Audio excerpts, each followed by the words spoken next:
एक लड़की ने एक फौजी को फ़ोन मिलाया और जैसे उसके पास फ़ोन जाता है उससे लड़की बात करती है, कहती है कि क्या मेरी बात संदीप कुमार से हो रही है। तो फौजी कहता है कि जी नहीं, ये नंबर संदीप कुमार का नहीं बल्कि ये नंबर है प्रदीप कुमार का। मैं जोधपुर में तैनात हूँ, राजस्थान प्रदेश के। जैसे जैसे बातचीत होती है तो लड़की कहती है कि नहीं नहीं, मेरे मोबाइल में जो नंबर सेव है संदीप कुमार के नाम से ही सेव है और ये नंबर मुझे एक मेरी दोस्त ने दिया है। इस तरह की बातें होती है। लड़का बार बार मना कर रहा था और लड़की कह रही थी कि नहीं नहीं नहीं, कोई गलत फहमी हुई है आपको।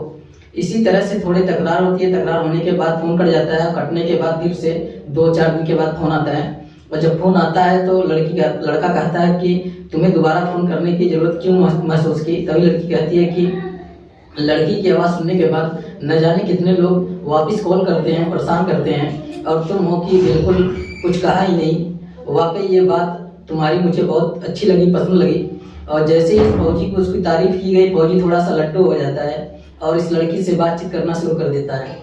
पहले व्हाट्सएप पर कॉल होती है, उसके बाद फिर वीडियो कॉल भी शुरू हो जाती है और फिर इन दोनों की बहुत अच्छी दोस्ती हो जाती है। और दोस्ती कुछ इस कदर हो जाती है कि इस फौजी ने इसको लेकर, लड़की को लेकर बहुत सारे सपने देखना शुरू कर दिया। और लड़की ने जब पूछा कि तुम करते क्या हो तो उसने कहा कि मैं फौजी हूँ, फौज में काम करता हूँ, जॉब करता हूँ। लड़की से पूछा कि तुम क्या करती हो तो लड़की ने कहा कि इत्तेफाक से मैं भी फौजी ही हूँ लेकिन ऑफिसर हूँ और पोस्टिंग बंगलौर में है। दोनों की दोस्ती बहुत गहरी हो जाती है, बातचीत करने लगते हैं और एक दूसरे से जब बातचीत करते थे तो अपने अपने यहाँ की जानकारियाँ वो साझा करना शुरू कर देते हैं। लंबा वक्त बीत जाता है और उसके बाद वो तैयारी तय करते हैं कि मुलाकात की जाए। अब उस लड़की ने मिलने का समय दिया था दिल्ली के अंदर। लड़की बंगलौर से दिल्ली पहुंचती है और लड़का जोधपुर से दिल्ली आता है। अब लड़का इंतजार कर रहा था कि आज पहली बार, क्योंकि अब तक तो सिर्फ वीडियो कॉल पर ही देखते थे, इसलिए फेस टू फेस कभी देखा नहीं, इसलिए इंतजार कर रहा था। काफी देर बीत जाता है लेकिन लड़की उसे दिखाई नहीं देती, यानी कि वहाँ आती नहीं है। इसी बीच में कई ऑफिसर होते हैं जो खुफिया विभाग के होते हैं, उन्होंने उस फौजी को चारों तरफ से घेर लिया। घेरने के बाद उससे बातचीत की, क्या तुम्हारा नाम प्रदीप कुमार है? वो कहता है हाँ जी मेरा नाम प्रदीप कुमार है। क्या तुम उत्तराखंड के रहने वाले हो? वो बताता है जी उत्तराखंड का रहने वाला हूँ। वो पूछते हैं कि क्या तुम्हारी पोस्टिंग जोधपुर में है? वो कहता है कि जी हाँ मेरी पोस्टिंग जोधपुर में है।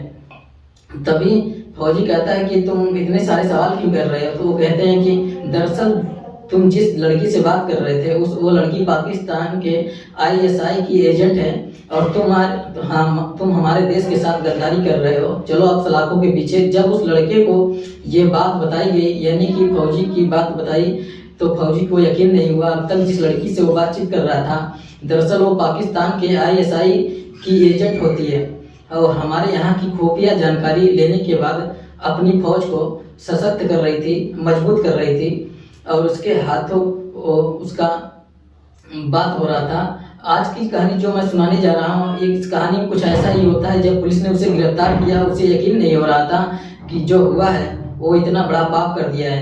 शायद भविष्य की जो जिंदगी उसकी होगी वो सलाखों के पीछे ही गुजरेगी। पुलिस अभी इस मामले में जांच कर रही है और हो सकता है कई बड़े खुलासे उसके नाम पर हो जाएं। नमस्ते, प्रणाम, हर हर महादेव। मैं ओम प्रकाश पाल। आज की जो सच्ची घटना मैं आपको सुनाने जा रहा हूँ, ये सच्ची घटना है। एक देश है रूस और रूस में ही एक इलाका है, शहर है मॉस्को। दरअसल वहाँ पर एक भारतीय दूतावास होता है। भारतीय दूतावास के अंदर सहायक सुरक्षा सत्येंद्र सिवाल, जो कि MTS मल्टी स्टार की क्लास की काम करता है और उसकी जो एक पद होता है IDS India based security assistant के पद पर तैनाती होती है। जब अपने ऑफिस में काम करता है तो ऑफिस में काम करने के बाद, यानी कि जब कभी वो आदमी इंसान काम करता है, काम करते करते बोर हो जाता है, थक जाता है और जब वो थक जाता है तो ज़्यादातर फेसबुक की सोशल मीडिया जो होती है उसकी अलग अलग साइड की वो पन्ने दर पन्ने पलटना शुरू कर देता है। इस लड़के ने, जिसका नाम सत्येंद्र सिवाल होता है, वो भी फेसबुक की पन्ने पर लटना शुरू कर दिया। और इसी बीच में इसके पास एक फ्रेंड रिक्वेस्ट आता है। वो फ्रेंड रिक्वेस्ट भेजने वाला एक लड़की होती है। लड़की का नाम होता है पूजा मेहरा। और जैसे ही पूजा मेहरा की फ्रेंड रिक्वेस्ट देखता है वैसी उसकी प्रोफाइल चेक करता है, उसकी कई फोटोग्राफ थे उनको चेक करता है। देखने के बाद लगता है कि बेहद खूबसूरत लड़की होती है। उसकी सुंदरता को देखने के बाद उसे थोड़ी दिलचस्पी और इस एक दो उसकी जो फोटो होती है उनको लाइक कर देता है। जैसे ही लाइक करता है फोटो को, उधर से भी रिप्लाई आता है और इसने उसकी जो फ्रेंड रिक्वेस्ट होती है उसको एक्सेप्ट कर लिया और स्वीकार कर लिया। अब दोनों की मैसेंजर के थ्रू बातचीत करना शुरू हो जाती है और जैसे ही मैसेंजर पर बातचीत शुरू होती है तो एक दूसरे के बारे में बातचीत करने लगते हैं। यानी कि इस व्यक्ति ने अभी तक अपने बारे में खास जानकारी नहीं दी थी, वो कौन है, कहाँ है, क्या करता है, क्या कहाँ रहता है, जो भी जानकारी थी फेसबुक के माध्यम पर या फेसबुक अबाउट सेक्शन जो होता है जानकारी वहाँ पर लिखी हुई थी। अब उस लड़की से पूछा कि तुम क्या करती हो, तुम्हारा नाम क्या है, तो लड़की ने बताया पूजा मेरा नाम है और रिसर्च करती है, अलग अलग टॉपिक को छांटती है, उसके बाद उस पर रिसर्च करती है। रिसर्च करने के बाद अपने कुछ प्रोफाइल वगैरह तैयार कर रही थी आगे भविष्य में नौकरी के लिए। उस लड़की से और भी जब बातचीत की जाती है तो उससे पूछा जाता है कि वो तुम कहाँ रहती हो। उसने कहा कि मैं इंडिया में रहता हूँ। लड़का जो है वो रूस के मॉस्को शहर में रह रहा है, भारतीय दूतावास के। और लड़की से पूछा जाता है कि तुम कहाँ रहती हो, तो लड़की बताती है कि मैं इंडिया की रहने वाली हूँ। इंडिया में कहाँ की, तो वहाँ की पूरी जानकारी देती है। तभी पूछा जाता है कि फिलहाल कहाँ पर हो, तो बताती है फिलहाल मैं तो कनाडा में आई हुई हूँ। दरअसल मेरे जो पापा हैं कनाडा में एक बड़े बिजनेसमैन हैं और इसलिए उनसे बीच बीच में मिलना मिलाना मेरा होता रहता है। अपने बारे में बताती है, उनके घर में ये सुविधा है, ये फैसिलिटी है और उसके पापा इतना कमाते हैं। जैसे जैसे वो जानकारी दे रही थी उस लड़के पर उस लड़की का बड़ा इंप्रेशन बढ़ रहा था। ऐसा लग रहा था कि जैसा सब कुछ बहुत अच्छा है। इन दोनों की जो फेसबुक का मैसेंजर होता है उस पर चैटिंग होती है और कई महीने तक ऐसी चैटिंग चलती रहती है, नॉर्मल चैटिंग। और इसमें कोई ऐसे कोई जानकारी ज़्यादा एक दूसरे से शेयर नहीं कर रहे थे। लेकिन जैसे जैसे वक्त आगे बढ़ रहा था इन दोनों ने आपस में एक दूसरे का नंबर सेव कर लिया। नंबर सेव करने के बाद व्हाट्सएप पर कॉल भी शुरू हो जाती है। और जब व्हाट्सएप पर कॉल शुरू हो जाती है, पहले कॉल होती है उसके बाद वीडियो कॉल शुरू होती है। जिस लड़की का फोटो उसने अभी फेसबुक के प्रोफाइल पर देखा था और जिस लड़की का फोटो उसने फेसबुक के टाइमलाइन पर देखा था, अब उस लड़की को उसने सचमुच अपने आंखों के सामने यानी कि वीडियो कॉल के माध्यम से देख रहा था। उसे यकीन नहीं हो रहा था कि इतनी सुंदर लड़की से मैं बात कर रहा हूँ। ऐसे बातचीत करते करते दोनों में दोस्ती और गहरी हो जाती है। लड़का अपने बारे में बताता है कि वो उत्तर प्रदेश का एक जिला है हापुड़ से 7 किलोमीटर दूर एक गांव लगता है शाह महदूनपुर उर्फ शामपुर, उस गांव का रहने वाला है। साल 2021 में उसकी पोस्टिंग होती है और ये विदेश में आ जाता है। विदेशी दूतावास में वो काम कर रहा था। जैसे ही अपने बारे में बताता है तो लड़की कहती है कि तुम्हारे बहुत मौज मस्ती है, तुम तो ऐश की ज़िंदगी जीते हो, ऐसी लाइफ जीती हो, विदेश में रहते हो। जब लड़की ने इसके बारे में पूछना शुरू किया कि तुम्हारे किस तरह के वर्क होता है, तो किस तरह से काम करते हो, तो उस लड़के ने अपने बारे में कुछ थोड़ा डिटेल में बताना शुरू कर दिया। जब डिटेल में बताना शुरू कर दिया कि विदेशी दूतावास में रहते हो तो विदेशी दूतावास में किस तरह के काम होता है, उसने बताना शुरू कर दिया कि इस तरह विदेश में जो हमारे ऑफिसर्स होते हैं उनको ट्रेनिंग दी जाती है, उनको किस तरह की ट्रेनिंग होती है, किस तरह के ऑफिसर का चयन किया जाता है, किस तरह का बातें करना शुरू कर दिया। उसने पूछा कि कितने ऑफिसर आते हैं इंडिया से यहाँ ट्रेनिंग लेने के लिए।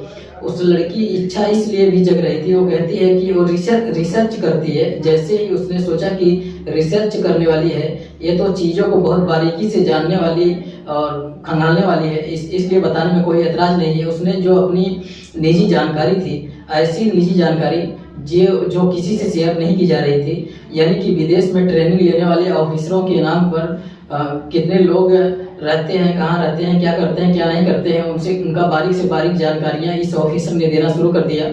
और कुछ और पूछा जाता है कि तुम रूस में रहते हो, रूस में इंडिया की जो आपस की तालमेल है किस तरह के हैं, इस तरह से बातें होने लगती है। और रूस से भारत कई बार हथियार खरीदता है, तो उसी के बारे में बातचीत करना शुरू कर दिया कि भाई रूस इस तरह के हथियार भारत को प्रोवाइड कर रहा है। यानी कि छोटी सी छोटी जानकारियाँ उस लड़की ने लेना शुरू कर दिया। ये नहीं जानता था कि जिससे वो बात कर रहा है वो खूबसूरत हसीना है, वो पाकिस्तान के खूबसूरत हसीना है। उसके जाल में ये बहुत बुरी तरह से फंसता चला जाता है। उसने अपना नाम फर्जी नाम रखा, पूजा मेहरा नाम के नाम से, और पूजा मेहरा के नाम से उस रखने के नाम से उस लड़की से बातचीत करता था। वो लड़का एक के बाद एक इन्फॉर्मेशन देता चला जाता है। उसे ये पता नहीं था कि ये खूबसूरती के जाल में फंसकर उसने न केवल अपने प्रोफेशन से गद्दारी की है, बल्कि देश के साथ भी उसने छल करना शुरू कर दिया है। जब लगातार किसी से व्हाट्सएप पर या फेसबुक पर या और किसी सोशल मीडिया के अन्य प्लेटफॉर्म पर बातचीत होती है, तब भारतीय खुफिया एजेंसी ऐसे लोगों पर नजर रखती है कि कौन लोग हैं जो ज़्यादा लंबी लंबी बातें कर रहे हैं, किस तरह की बातें कर रहे हैं। कई बार ऐसा होता है कि जो दो लोग बातें करते हैं आपस में, इसको एक खुफिया एजेंसी सुन भी लेती है, किस तरह की बातें हो रही है, क्या नहीं हो रहा है। यदि वो नॉर्मल बातें होती हैं, घर परिवार की बारे में बात होती है, तो खुफिया एजेंसी देश की जो संस्थाएं होती हैं उनमें कोई हस्तक्षेप नहीं करती, बल्कि जो देश के साथ छल करने वाली बातें होती हैं, गद्दारी करने वाली बातें होती हैं, उन बातों पर वो गंभीरता से देखते हैं और देखने के बाद ऐसे लोगों पर नज़र रखी जाती है। उसके बाद फिर खुफिया एजेंसी यहाँ पर इंडिया में अलर्ट हो जाती है। अलर्ट होने के बाद अब इस व्यक्ति के बारे में पता करना शुरू कर देती है। दरअसल ये छुट्टी पर आया हुआ था। 28 जनवरी 2024 को वो अपने गांव आया था, घूमने के लिए छुट्टी पर आया था। इसी बीच में अपने मौसी के यहाँ निकल जाता है। एटीएस जो यूनिट होती है मेरठ की, वो भी सक्रिय हो जाती है, क्योंकि कुछ अधिकारियों के आदेश मिले थे। एक सत्येंद्र सिवाल नाम के व्यक्ति है जो कि शाह महिदुनपुर उर्फ श्यामपुर, जो हापुड़ जिले के मुख्यालय से 7 किलोमीटर की दूर पर है, उस पर नजर रखी जाए, उसको पकड़ा जाए, उससे पूछताछ की जाए कि क्या ये बातें कर रहा है, कितनी बातें इसने कर ली है, कितनी नहीं कर ली है। जैसे इसके बारे में पता किया जाता है, टीम गांव पहुंचती है, गांव में मिलता नहीं, बताया जाता है कि अपने मौसी के यहाँ किसी की शादी थी, उसी शादी में शामिल होने के लिए गया था। 4 फरवरी 2024 को इसको एटीएस मेरठ की जो यूनिटी होती है वो गिरफ्तार करती है। गिरफ्तार करने के बाद इसे कुछ सवालात किए जाते हैं कि पूछा जाता है कि आपकी लाइफ कैसी चल रही है, आप कैसे हैं, आपने किस किस से दोस्ती है, ये कौन है। जब उसके मोबाइल निकाला जाता है, उस मोबाइल से पता चलता है कि पाकिस्तान का एक ISI एजेंट से बातचीत कर रहा था लंबे समय से। जब उसे सवाल किए जाते हैं, सवालों के जवाब वो ठीक से नहीं दे पा रहा था, इसलिए एटीएस को लगता है कि गिरफ्तारी करना जरूरी है और कोर्ट के माध्यम से उसका फिर रिमांड लिया जाता है। रिमांड लेकर उससे पूछताछ जारी है, इसमें कितनी इंफॉर्मेशन शेयर कर दी है, और इसने ज़्यादा इंफॉर्मेशन शेयर कर दी होगी, जाहिर सी बात है कि उनके खिलाफ कड़ी से कड़ी कार्रवाई होगी।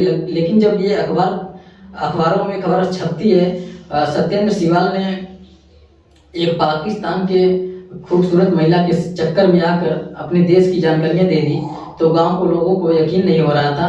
गांव के लोगों के पास जब मीडिया वाले पहुंचते हैं, उनसे बातचीत करते हैं, तो गांव के लोग बताते हैं कि ये सत्येंद्र तो बहुत ही अच्छे स्वभाव का लड़का होता है, और जब भी ये गांव में आता था छुट्टी मनाने के लिए, तभी लोगों से बड़े प्यार से, बड़े इज्जत से बातचीत करता था और देशभक्ति की बातें किया करता था। लेकिन इसके साथ आखिरकार हो क्या गया और कैसे हो गया, लेकिन सत्येंद्र भी नहीं जानता था, जो गांव के लोग भी थे वो भी नहीं जानते थे कि पाकिस्तान ने 14-15 लड़कियों के एक सूची भी जारी किया था इंडिया के अंदर कि इस तरह से खूबसूरत लड़कियां हैं, आपने किसी न किसी रूप में फंसाने की कोशिश करेंगी, उलझाने की कोशिश करेंगी, ऐसी हसीनाओं से दूर रहना है। यदि आप दूर नहीं रहे तो आप भी फंस सकते हैं। दोस्तों, इस पूरे घटनाक्रम को सुनाने का उद्देश्य है किसी को परेशान करना नहीं, बल्कि आपका दिल दुखाना नहीं, बल्कि आपको जागरूक करना है, आपको सचेत करना है। सोशल मीडिया के अलग अलग प्लेटफॉर्म पर, ये इंस्टाग्राम हो या चाहे फेसबुक हो या फिर यूट्यूब हो, अलग तरह की जो प्लेटफॉर्म है, इस तरह के प्लेटफॉर्म पर बड़ी सुंदर सुंदर लड़कियां होती हैं। कई लड़कियां तो ऐसी हैं जो अपने कम कपड़ों में लोगों को अटैक करती हैं, और आप किसी ऐसी लड़की के जाल में फंसना, ऐसी कोई जानकारी किसी से शेयर मत करना। इसलिए इस कहानी, ये घटनाक्रम आपको सुनाया जा रहा है। जय हिंद, जय भारत। अगर वीडियो पे नए हैं तो चैनल को सब्सक्राइब कर लीजिए और वीडियो को लाइक शेयर सब्सक्राइब कीजिए, ताकि सच्ची खबर और सच्ची जानकारी आप तक पहुंचता रहे।